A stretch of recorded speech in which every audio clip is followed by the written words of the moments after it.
Hello guys, good morning, welcome to my new video. দিনটা ছিল রবিবার, আর যেহেতু রবিবার ছিল তাই জন্য আমি ঘুম থেকে উঠি 8:30। আর ঘুম থেকে উঠি, চাটা খেয়ে বেরিয়ে পড়ি মাঠে যাবার উদ্দেশ্যে। মাঠে গিয়ে একটুখানি বসে থাকার পর আবার চা খেতে ইচ্ছে যাচ্ছিলো, তাই বন্ধুকে ফোন করলাম, করে বললাম চা খেতে যাবি? ও বললো তাহলে বাড়িতে আয়।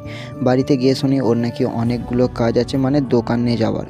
দোকানে যেহেতু যেতে হবে, ও তো আর যাবে না, যেতে আমাকেই হবে, কেননা ভাইচারা অন টপ। তাই প্রথমেই ওদের বাড়ি থেকে চাল নিয়ে দিতে গেলাম ভাঙাতে, মানে সামনেই পিঠে পার্বণ আসছে, তাই জন্য পিঠে হবে, তাই চালটা ভাঙাতে দিতে গেছিলাম। চালটা ভাঙিয়ে দিয়ে আসার পর আমরা গেছিলাম টিফিন করতে তিনজন। ওই সাইডে একজন বসে আছে, আর এই একটা আর আমি, তিনজন মিলে টিফিনটা করতে এসে শুনি পরোটা নেই। আর পরোটা না থাকার কারণে আমরা ঘুগনি মুড়ি খেলাম। ঘুগনি মুড়ি খেয়ে আমরা সোজা চলে আসলাম ক্লাবে। ক্লাবে হচ্ছিলো আজকে টিকিট বিক্রি, তাই আমরা টিকিটগুলো বিক্রি করতে বেরিয়েছিলাম। টিকিটগুলো বিক্রি করা কমপ্লিট করতে করতে আমরা 1টা বেজে যায়।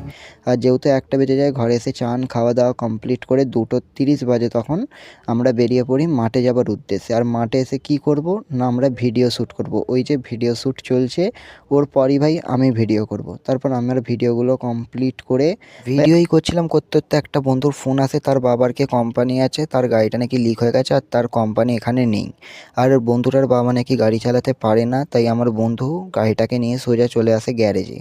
গ্যারেজে আসার পর লিকগুলো এখন সারানো কমপ্লিট চলছে, তাই কমপ্লিট করা হয়ে যাবার পর আমরা বেরিয়ে পড়ি বাড়ি যাবার উদ্দেশ্যে। তার বাড়ি যাবার পথে ভাই এতটা পরিমাণে জামে পড়ে যাব বুঝতে পারিনি, আর জাম কাটিয়ে আমরা ফাইনালি চলে আসলাম ক্লাবে। ক্লাবে গিয়ে দেখি দুজন বসে আছে, তাই 4জন মিলে কথা বলা বলি হচ্ছিলো যে ক্যাফেতে যাবে। আর যেমন বলা তেমন কাজ, আমরা চলে আসি ক্যাফেতে। ক্যাফেতে এসে কি অর্ডার করব সেটাই দেখছিলাম। শেষ পর্যন্ত আমাদের সিদ্ধান্ত নেওয়া হলো 2টো পিৎজা আর কফি। আর আমরা এখন অর্ডারও করে দিয়েছিলাম। করে দেওয়ার পর কিছুক্ষণ অপেক্ষা করার পর আমাদের অর্ডারও চলে আসে, আর আমাদের মিনিটের মধ্যে হয়ে যায়। তাই আর কি করব, শুধু কফিটা পড়েছিল, তাই কফিটা খেতে খেতে একটু আড্ডা মারছিলাম। আর এখন আমি মারি আড্ডা। দেখা হচ্ছে পরের ভিডিওতে, ততক্ষণের জন্য সবাই মন থেকে বলে যাও রাধে রাধে।